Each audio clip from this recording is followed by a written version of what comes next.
Good morning. It's Sunday the 5th of October 2025 and I'm in my second day here in the wonderful New Forest.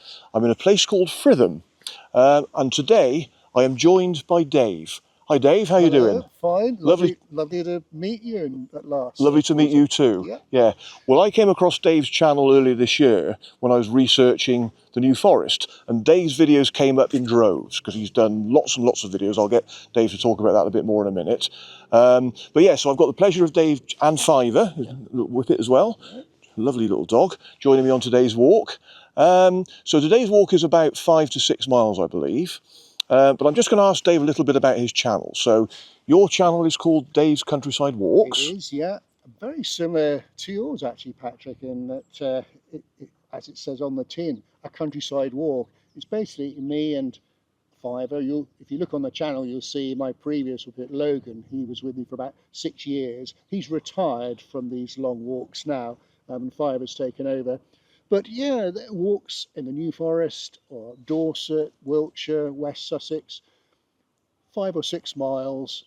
Predominantly it's all about the walk though, the countryside and seeing what we see, almost like a come walk with me. So very light-hearted and relaxed. Yeah, and that's basically it. I've been going for about 6 years now. Yes, yeah.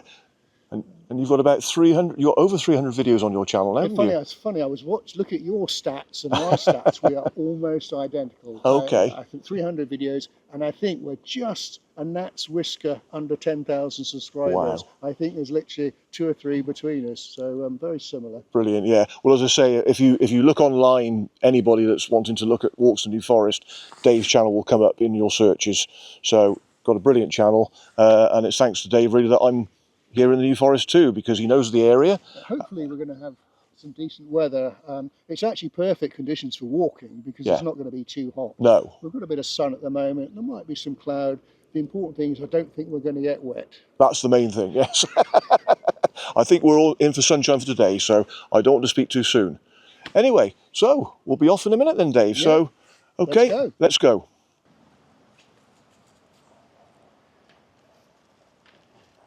The first thing I want to show you, Patrick, literally just by the car park, is this rather strange looking, well, it looks like a bit of black metal piping. It's a post box that dates back to the 1860s. About half a mile down the road, there was a gunpowder factory, and I'll tell you a bit more about that later on in the walk because we'll pass by it. But this was basically to save the postman's legs. So you collect the post from here, save him having to walk half a mile down the road. And that's basically what it was there for. There's a little information board. I think it's black. From memory, I think, don't they paint post boxes black when they're no longer in use? I'm no expert, but that's what it is there. Yeah. I thought it a bit unusual. It certainly is, but it's interesting to see all the same. Yeah, yeah, thank you.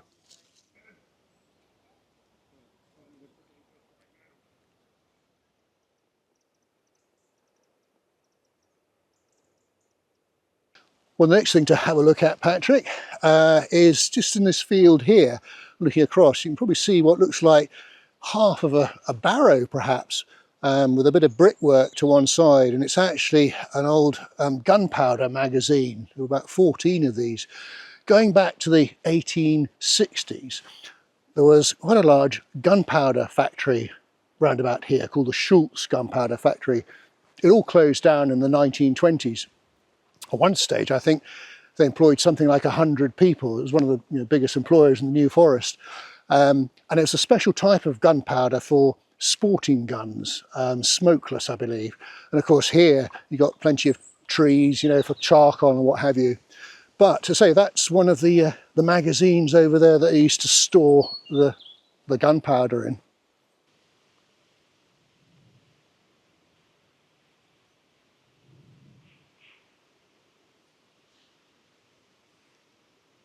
Well, we're continuing to head westwards, that's right, east to west. Basically, we've been following a gravel track.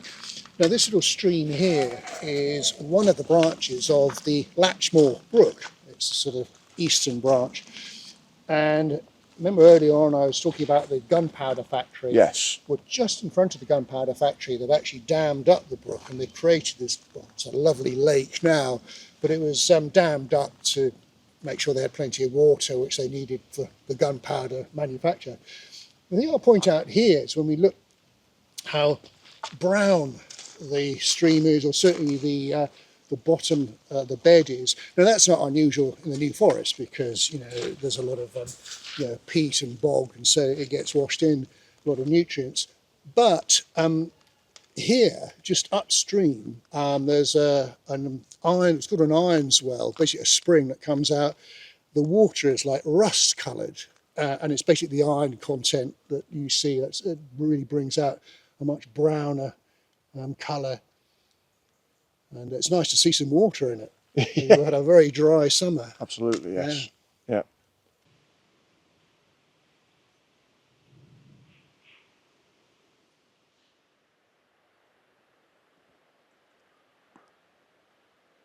Well, we're about to cross the Latchmore Brook, and at this stage on its course it's been joined by the I suppose the western arm as well, so it's become a little bit more significant. And if we walk down here we can see how deep the bank is, because in the winter this can become quite a raging torrent. You can see where it's eroded away, and you've got this almost artistic vista of the roots there, but again very brown. But this part of the course is how a New Forest stream should be, nice and meandering and twisty. That way it slows the flow of the water, and it should flood in the winter, put nutrients back in the ground.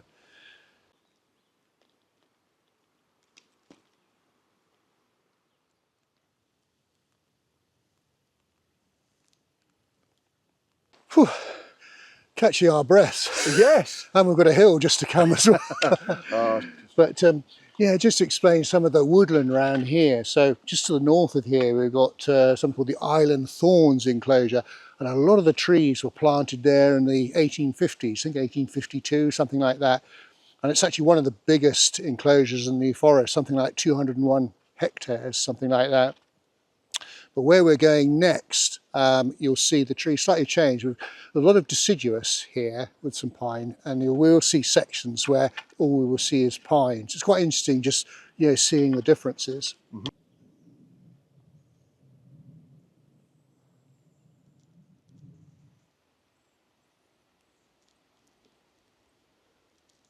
Right, Patrick, I'm still getting my breath. We've got to the top of that hill, so I apologise for the heavy breathing. We've had a look at a little bit of information about when this was a bombing range in the Second World War. Where we are now here is another little enclosure called the Amberwood enclosure.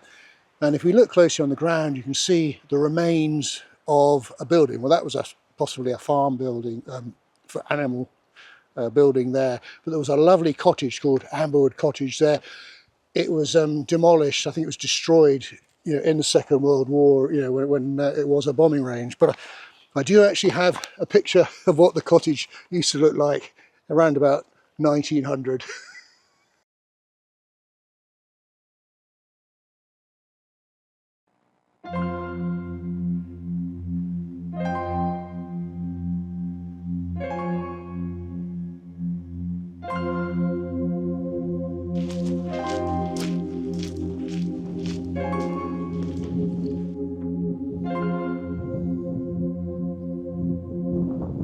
So what have we here then, Dave?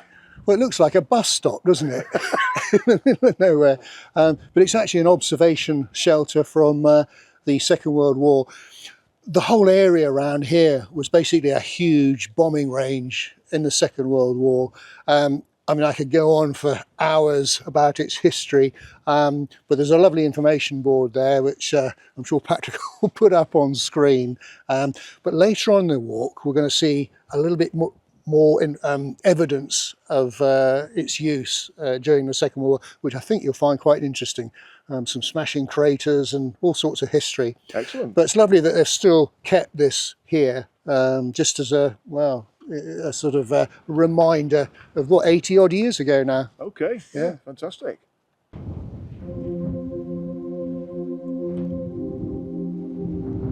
Dave was pointing out the letter V, possibly marked on the brickwork by the shelter's builder, being confident of victory.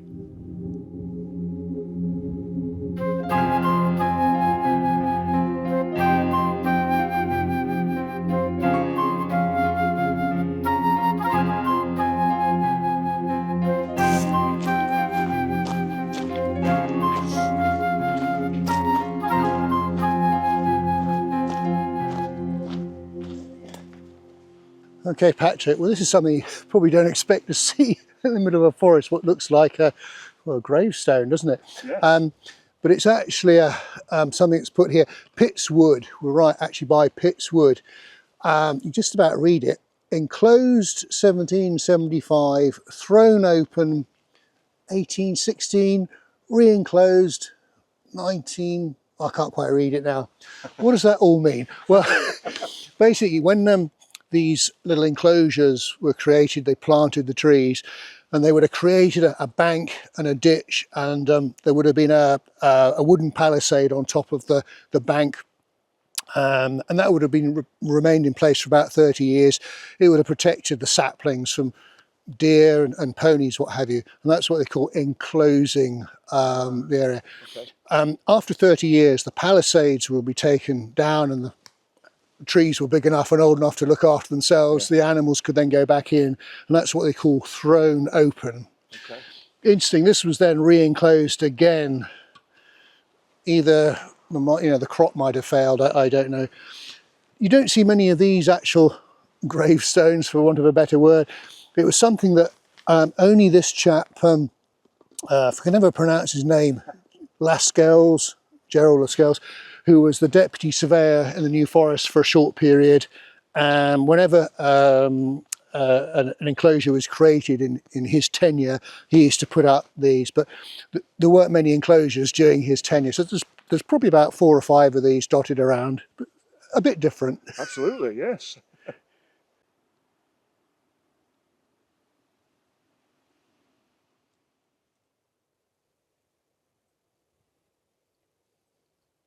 Right, sorry about this, Patrick. We've got another little tiny uphill section. Because just in front of me here, you've got, well, it looks like a very large Bronze Age barrow, perhaps. Certainly a sort of hump, as it were. It's covered in gorse now. Believe it or not, underneath there is a massive concrete building built in the Second World War when it was a bombing range. Locals call it the sub pen because it kind of looks like a U-boat station. In fact, it was a building designed to check the effectiveness of air raid shelters in the Second World War. Whatever it was so indestructible that when the range was closed, they couldn't destroy it. So they got some bulldozers and just covered it up with earth. And so it's underneath there. What we're going to do is we're going to walk up onto the top of it. We should get a great view. We should see also evidence of the roof that's still there.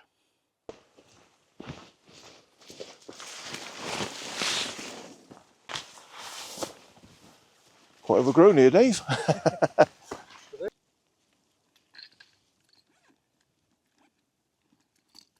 Okay, well, hopefully you'll be able to hear, there's quite a wind up here. Yeah.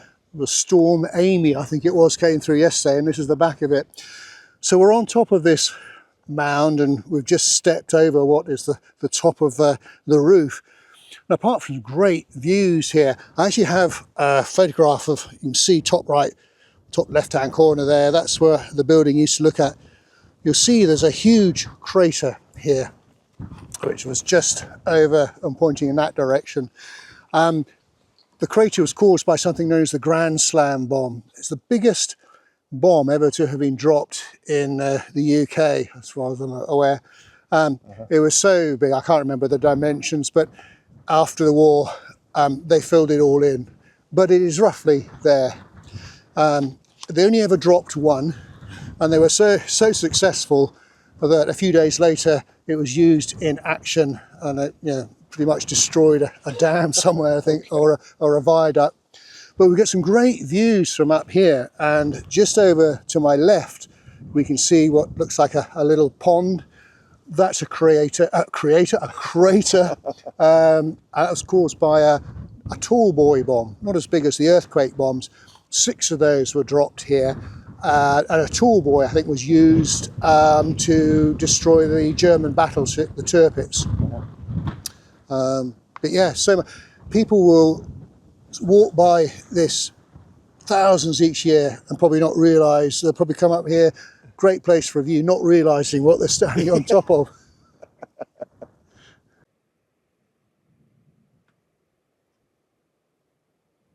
I have to say, Dave, I'm like a child in a sweet shop today, sort of It's absolutely beautiful, the New Forest, and there's a lot more to see, and I know you know far more than I ever will, but it's lovely having you with me today to give you some of this sort of local knowledge as well. But it's we've been having a natter about all sorts of things, particularly filming and YouTube as well. yeah. No, it's great. It's really good. I'm just absolutely in awe of this wonderful landscape. Of course, when people come to the New Forest, so many people think, oh, New Forest, trees, woods, and yet this is a typical example of how open it can be as well. So you get such a variety. Absolutely.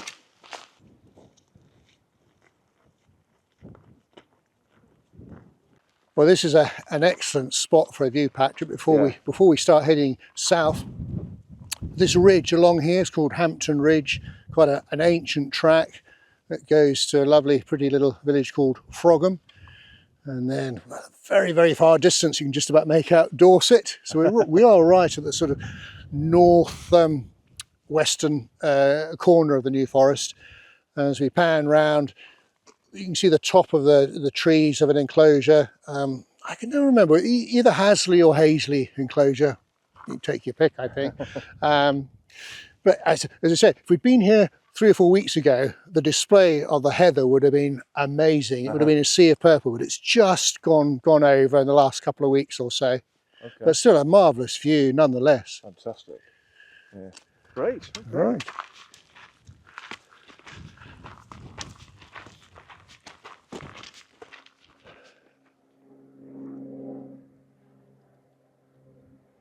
The sun's come out. Yeah, it's all working for you today. Certainly is, as I say. The opposite for me. The minute I get the tripod out, it's a sign for the good Lord, the whopper cloud. Sod's law, I think they call that, Dave. Yeah.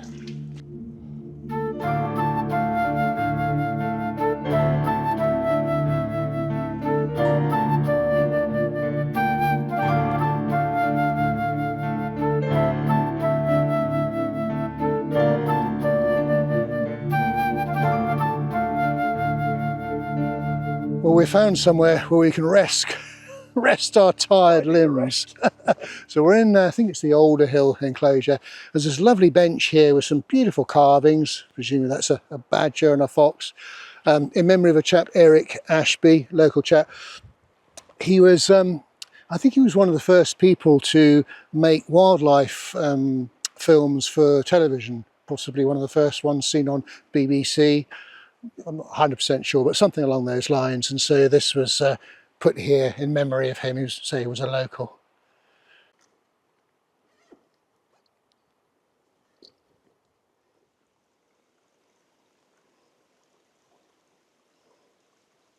Well, we're just about to cross over the Latchmore Brook once more. Now this little section is always good for checking out for things called hagstones. Here's one I produced earlier, but basically you can see it's a stone with a hole in it, and that's been caused, I'm told by the experts, by just the water, and they're supposed to have some mystical quality to them. So they, anyway, I've always kept it, but I found this here about a couple of years ago. But at this stage in the course of the river, the banks are quite steep, and so in the winter it really does get quite ferocious at times, and that's why I suppose you get the power of the water creating the holes in the stone.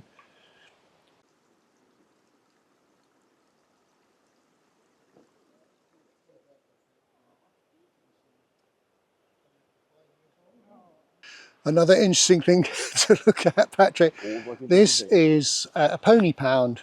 About 30 or so of these dotted around the New Forest, maybe a few more, and this is a sort of average size one, used predominantly during the New Forest pony drift, but used other times of the year.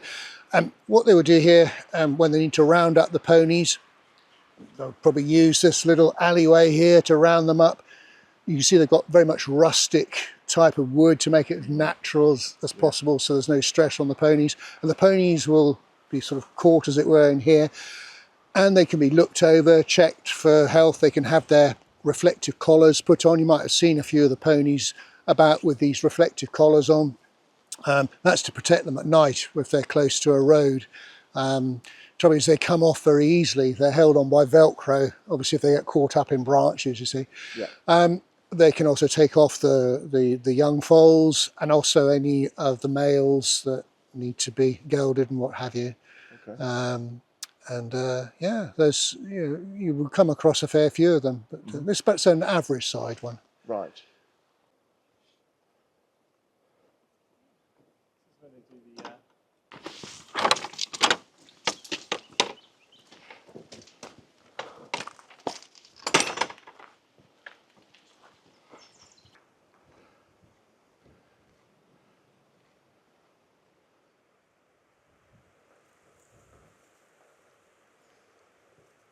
Well, just off the track here, Patrick, some portable beehives. We're not going to get too close. Don't want to get stung. No. That would be awful. But if we look out across, in front of us here, we've got all this beautiful heather, and I'm told that it's excellent for honey. The bees love it, and so that's why these portable beehives are here. And they seem to be quite busy still, so they're working away still. Plenty of sun for them.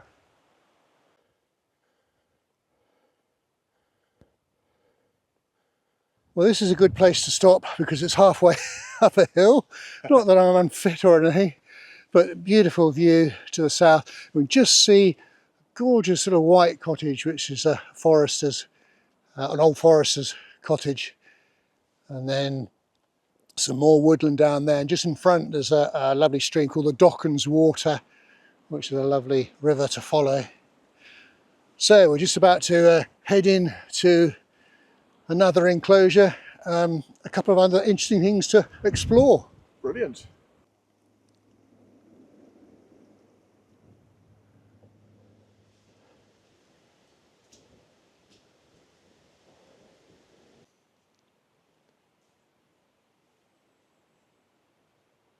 Well, this, Patrick, is one of my favourite trees in the New Forest. It's a lovely oak, and it's known locally as the elephant oak.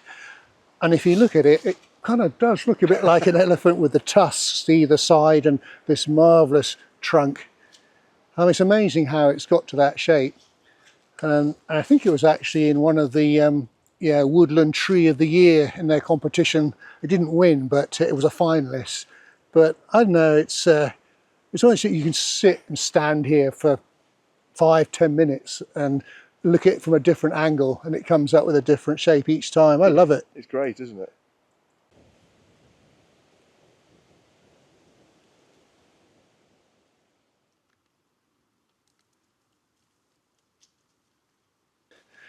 Right, while Fiver looks for squirrels. Well, here we are. I mean, you wouldn't know this was here unless you looked at a map, I guess. This is the remains of a medieval royal hunting lodge. There are about 9 of these established around about the 15th century, something like that. They were basically just temporary accommodation for royalty or noblemen when they were out hunting here. And there would just have been a very basic wooden building with a slate roof. And there would have been a bank and ditch all the way around. Obviously the building's no longer here, but you can still see the bank and ditch here today. And interestingly, on an Ordnance Survey map, I think it shows us a churchyard or something like that. Well, there's no church here. I think that was more the fact that old map makers, whenever they saw things like this, old earthworks, they weren't sure what it was. There was a mistaken belief, a few hundred years ago, that when the New Forest was established by William I, William the Conqueror in 1079, they thought that he had destroyed whole villages to make it clear for his forest. That's no true, certainly no evidence of that. But the map makers of a few centuries ago, whenever they saw things like this, they thought, oh, this must have been the remains of a church. Well, it wasn't.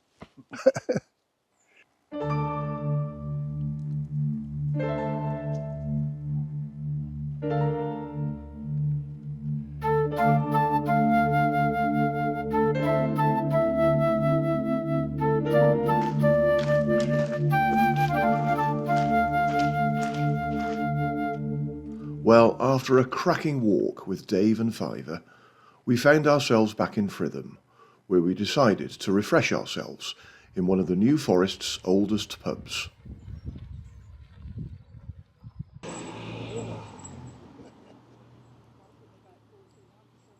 Right, well, that's the end of our walk. And it's been a fantastic walk. And thank you, Dave, for coming with me today. You've been great company. Oh, it's been an absolute thrill. We've had a lot of fun, haven't we? We have had a lot of fun, yeah, and it's been absolutely superb. And you show me things that I wouldn't have seen if I'd have done the walk on my own, because you've got great local knowledge. It's also been great having Fiver with us. Yeah. So, and we're finishing the walk perfectly with a pint.